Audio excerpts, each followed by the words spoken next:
Et j'adore les mettre face à face. Will face à Christopher pour ce pour-contre. Faut-il maintenant un électrochoc? Alors, quand on dit électrochoc, c'est avec les joueurs, les cadres, peut-être qui ne répondent pas présents. Faut-il un petit passage sur le banc? L'entraîneur, quand une équipe ne marche pas bien, on se pose des questions aussi sur la place de l'entraîneur.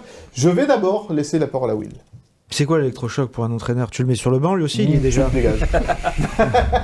Non, mais tu le changes. Alors ça, ce fantasme du coach, on va arrêter tout de suite. Ça marchait avec Didier Ligard un peu. Quand Florent Ghisolfi nomme un illustre inconnu de 34 ans sur le banc, il le fait en disant très bien, on va lui laisser du temps. Si Francesco Farioli avait perdu les 7 premiers matchs de Ligue 1, je pense qu'il aurait été encore maintenu. Mais vraiment, je pense. Et quand il est à 5e, à 7 journées de la fin, est-ce qu'on pense qu'on va le virer? Faut être cohérent aussi là-dessus à un moment donné. On lui donne de la chance, on lui donne du temps. On va pas le virer alors qu'il est toujours 5e. Première chose. L'électrochoc avec les gardiens, avec les joueurs. Il faut avoir à disposition aussi. Parce que je veux bien, moi, Todibo, Dante, tu les mets sur le banc, tu mets qui à la place? Ah, je sais pas. Le problème, il est là. Alors devant, tu peux le faire peut-être devant, avec un beau gars, on en reparlera tout à l'heure dans la compo. Peut-être. Mais au milieu de terrain, tu le fais avec qui? Personne. Parce que sinon, tu vas donner la responsabilité à qui? À Tom Loucher? À Antoine Mendy derrière? T'as pas en fait le matos. Même Perrault que tu. Alors ça veut dire que l'effectif est mal construit, oui. Je pense que l'effectif n'est pas suffisant. Voilà. Et je rejoins ce que disait de toute façon le coach dès le départ. On fait un super saison, mais il faut garder début de saison, mais il faut garder les pieds sur terre. On a marge de manœuvre est mince. Ça se voyait dans les résultats et ça se voyait dans la profondeur d'effectif aussi. L'électrochoc. Alors je suis d'accord avec Will. Changer de coach aujourd'hui, ça n'a pas de sens. Ça va rimer à rien. Il est là depuis le début, c'est le plus à même à trouver les solutions, même si c'est difficile pour lui. Je pense qu'il peut encore tenter de changer des choses, et notamment le système. Moi, je pense qu'aujourd'hui, peut-être, comme disait Leandra, une défense à 3 peut être utile. Ok, va peut-être falloir faire jouer Mendy ou peut-être un gamin aux côtés de Todibo et Dante qu'il faut conserver parce que mine de rien, ça a fonctionné avec eux. Maintenant, je pense que c'est dans l'animation. Il faut donner plus de liberté un peu à ces garçons. Peut-être aussi faire un système un peu comme on voit à Monaco, comme on a vu en début de saison, avec un attaquant de pointe, mais 2 joueurs un peu plus à l'intérieur pour laisser les pistons pouvoir progresser dans les couloirs et amener plus de centres. Il y en a trop peu aujourd'hui, même si peut-être ça manque un peu de qualité aussi, de pied pour les amener, mais il faut insister. Et je pense que peut-être en étant un peu plus proche, les offensifs pourraient peut-être se trouver un peu mieux. Aujourd'hui, j'ai l'impression qu'ils sont cantonnés sur les lignes de touche, que ce soit Boga, qui pour moi aussi doit partir un peu sur le banc. C'est pas suffisant aujourd'hui. Comme je disais tout à l'heure, je remettrai du Laborde. Je mettrai devant Guessant et Shaw, qui pour moi a été le moins mauvais du trio offensif contre Nantes.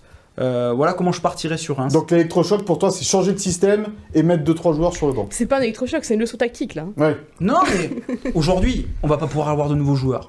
Donc j'entends ce que dit Will et je suis d'accord avec lui sur ce point-là. C'est qu'aujourd'hui, l'effectif, il est limité. Maintenant, on n'a pas le choix. Il reste 7 matchs, il va falloir faire avec cet effectif. Aujourd'hui, Nice devient une équipe trop prévisible.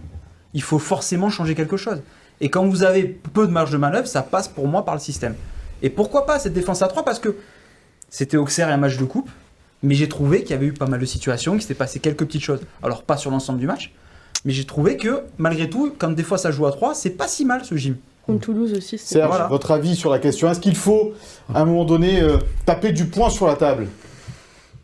Non, enfin, moi, j'ai beaucoup d'insatisfaction, mais comme je disais tout à l'heure, je n'ai pas forcément la clé. Après, Farioli, alors c'est vrai qu'il y a des choses qui, quand on est dans les tribunes, il y a des choses qui nous paraissent tellement évidentes, notamment par rapport à Mofi, où on lui dit, mais pourquoi, en gros, pourquoi on lui balance pas des ballons, et puis, de manière, il va bien choper quelques-uns, et il va en remettre un à Villafranca.